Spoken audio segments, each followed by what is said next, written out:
Na Rádio Europa, os protagonistas marcam presença. Europa. Entrevista.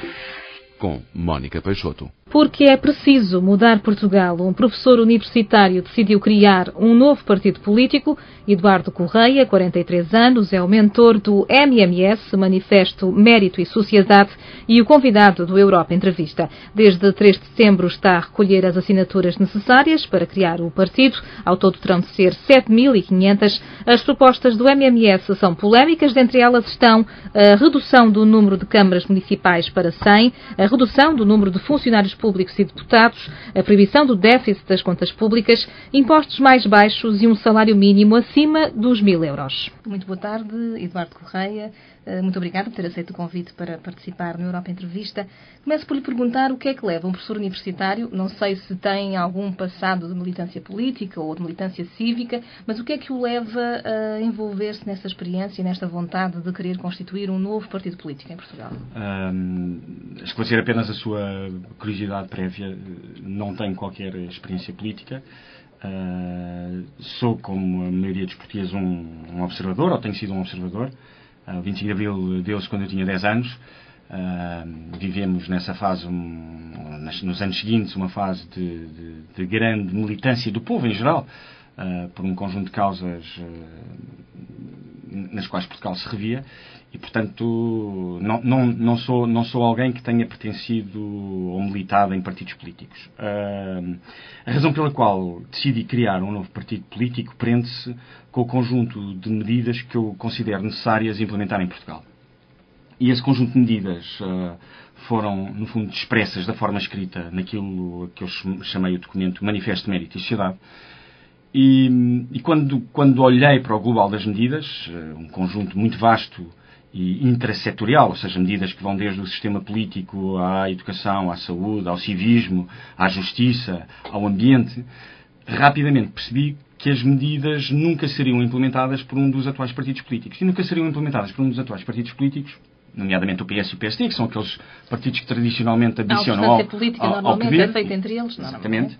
E percebi que nenhum deles iria pegar naquele conjunto de medidas, porque, nomeadamente, no que diz respeito à arquitetura política, que é proposta no Mérito e Sociedade, rapidamente se verifica que a maior parte das medidas vão contra aquilo que eu considero ser o habitat natural desses dois partidos.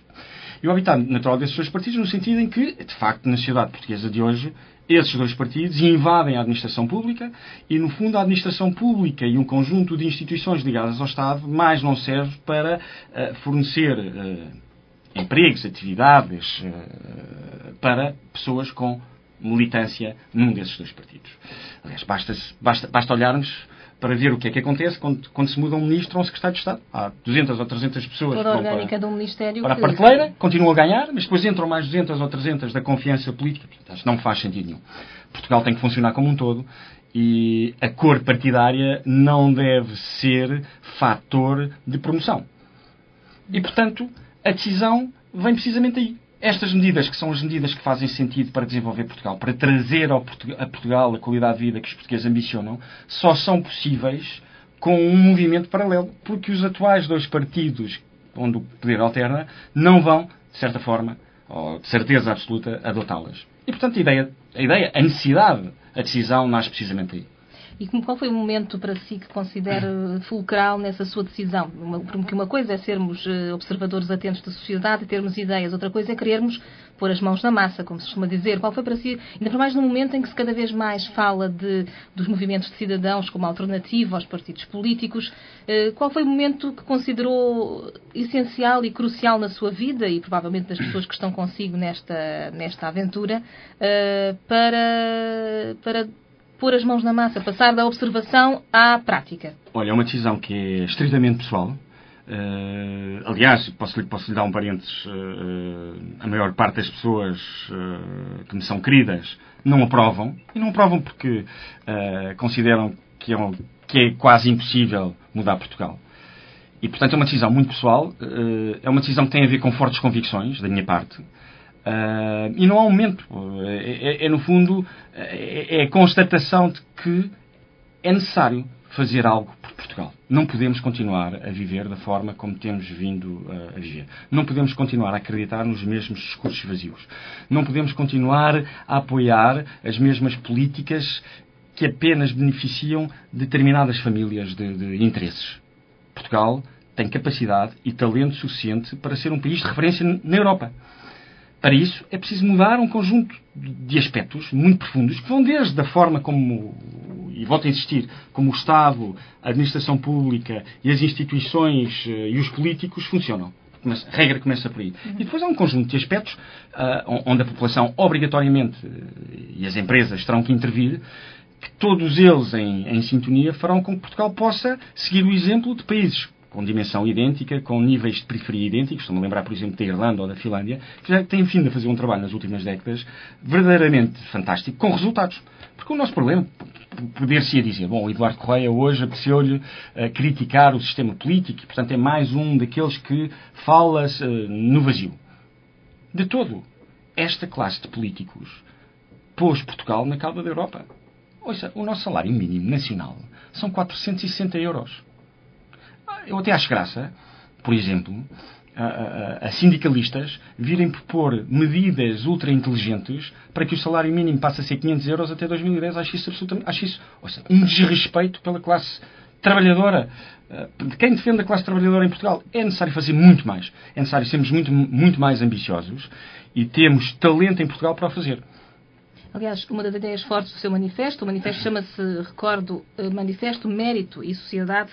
Uma das ideias fortes é precisamente promover uma cultura de mérito e de responsabilidade em Portugal e diz mesmo, eu cito, que os portugueses demonstram possuir um conjunto de capacidades que lhes permitiram ao longo dos anos demonstrar a sua capacidade de fazer mais e melhor.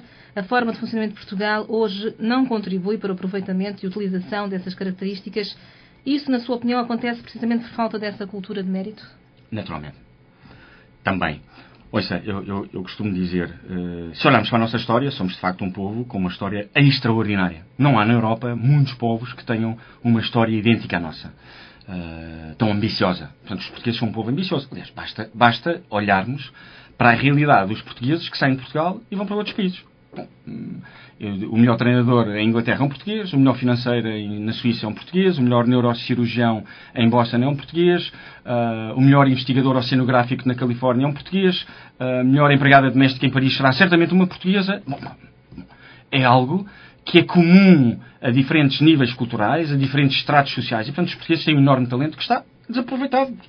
E não sou eu que digo, basta olhar para toda a performance da economia portuguesa para perceber que temos vindo a fazer um péssimo trabalho. Não podemos estar orgulhosos da nossa história recente, da nossa evolução recente. E, portanto, temos duas soluções. Continuar a ignorar, como a avestruz, achar que, bom, há de haver qualquer coisa que vai acontecer, e a velha esperança, ou pelo contrário dizer, basta, há que repensar e há que recomeçar a ter atividades e a fazer a gestão deste maravilhoso terreno da Europa, eu diria o melhor terreno da Europa, de uma forma completamente diferente. Porque temos condições, temos povo, temos talento. Os portugueses são bons. Basta olhar para o futebol, por exemplo. A dimensão portuguesa no futebol, comparada com a dimensão da economia nacional, são incomparáveis. E, portanto, os portugueses, quando se empenham, são um povo que, por norma, ambiciona ganhar.